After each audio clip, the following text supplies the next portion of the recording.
And we've been joined by Coach Justin Fuente from Memphis. Tigers are 6-3 overall, 4-1 in the American Athletic Conference. Memphis was in action this past Friday at Temple. Memphis won the game 16-13. Up next for the Tigers is a road trip to Tulane for Saturday, 3:30 p.m. Eastern Time start on ESPNU. Coach, thank you for joining us on the call today. If you would take a minute to tie up the road trip to Temple, please, and tell us what you expect to see as you take the road to New Orleans to face Tulane, please. Well, obviously we're happy to get out of Philadelphia with a win. It was a tough, hard-nosed ball game that came down to the very last play. I'm proud the way our kids hung in there and kept battling against a really, really good, well-coached football team. We'll certainly have our hands full this week, making a trip to play Tulane, who obviously is coming off a huge victory at Houston. So we'll have our work cut out for us on both sides of the ball this week. Take questions for Coach Justin Fuente, please. Star 1 on your telephone to join the queue. The operator will introduce you. Thank you. I'll go to Dan Tortora with Dan Tortora Broadcast and Media. Hi, Coach. How are you doing today? I'm good. How are you? Doing well. First and foremost, 3-game winning streak. I know you said you were lucky to get out of Philadelphia with that victory coming down to the last play, but 3-game winning streak, 6-3 overall. Is the team currently where you had expected to be going into the season with your game plan, or are they ahead of schedule, behind? How do you kind of view the team compared to what you expected at this point? Well, I think we're headed in the right direction. I mean, that doesn't, I think our overall mindset is healthy. Our kids are continuing to work hard, battling through adversity. And we've been behind in the last 2 games and found ways to find a way to win the game. We've battled through guys missing time, which I'm pleased about. So overall, I'd say just our mental health and our ownership of the team and continuing to push forward has been good. It's still not exactly where I'd like it to be, but I think those are continuous efforts by our coaches and our players to continue to get it to that point. As far as our record, I don't know that I don't know if we're where we should be or shouldn't be or not. We're just kind of trying to have some tunnel vision here and try and prepare for each game and put our best foot forward. And then as far as your running back, Brandon Hayes, just the journey that he's had, you talked about adversity, the journey he's had through his collegiate career and the success he's been able to give you this season, just what you can say about him not only on the football field but everything that he's been through up to this point. Yeah, well, he's given us as much from a leadership standpoint and a work ethic standpoint as he's given us as much of that as he has just yards and touchdowns. I think he's as valuable to us from that standpoint as anything else. He just has a fantastic work ethic. He's got a great character. This team and this program are very important to him. I think he's still got that kind of mentality of that he's appreciative of getting a chance, and he's certainly an example of what can happen when people are prepared for their opportunity and they take advantage of it. And Brandon certainly has, and he's been great for some of our young kids. We've got a lot of young kids in the program, particularly in the skill position area, and Brandon's been great with those kids and trying to set a tone for how we're going to work and kind of what's expected of you. So he's been a huge part of building this program. Thanks, Coach. I appreciate it. No problem. Thank you. I'll go next to Brian Moss with TigerSportsReport.com. Hey, Coach, I think a few weeks ago I asked you about Jake Elliott and if everything was all right. Now he's won back-to-back, I think, Special Teams Player of the Week. If you could, just talk about his progress over the past couple of weeks. Well, Jake's been steady for us. He's missed a couple longer field goals,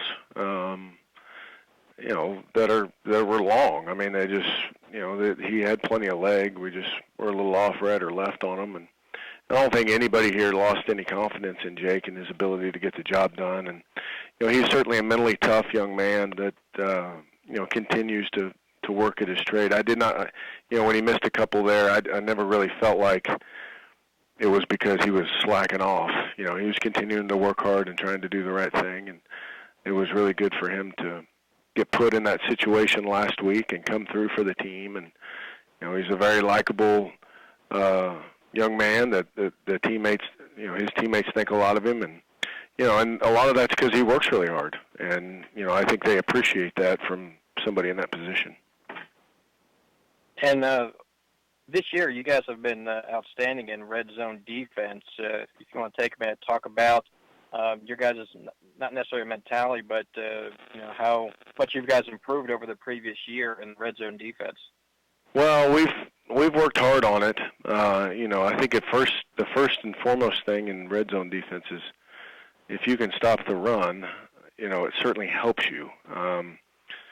Because things get tight down there, and people would like to run the ball in, and if you can continue to try and cover down a little bit, protect yourself on the back end, and still keep people from just running it down your throat, it certainly gives you an opportunity. So, we've worked hard on it on both sides of the ball, and I think defensively we've done a pretty good job of continuing to evaluate our scheme and what we're doing down there, and then executing it come game time.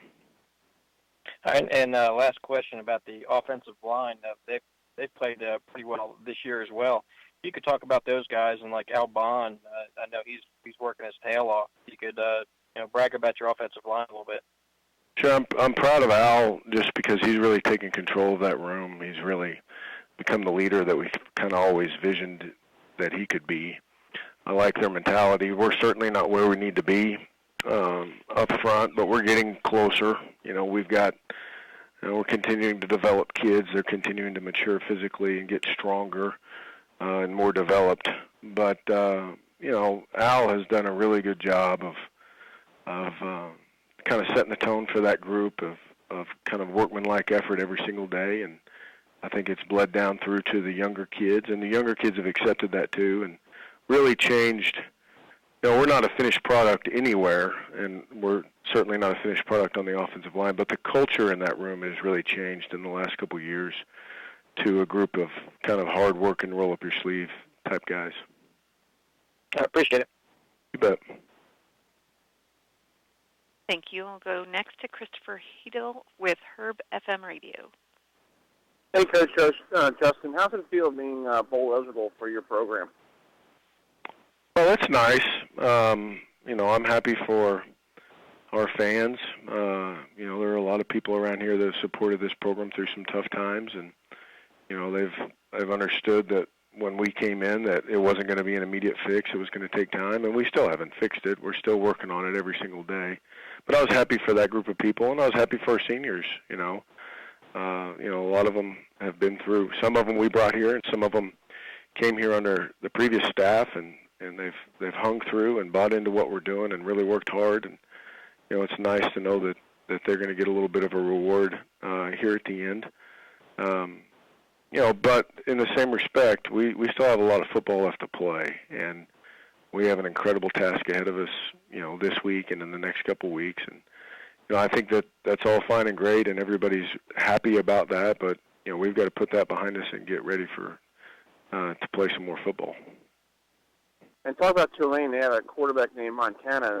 What do you see on film about him? Does he look like his father, or does want to chip off the old block?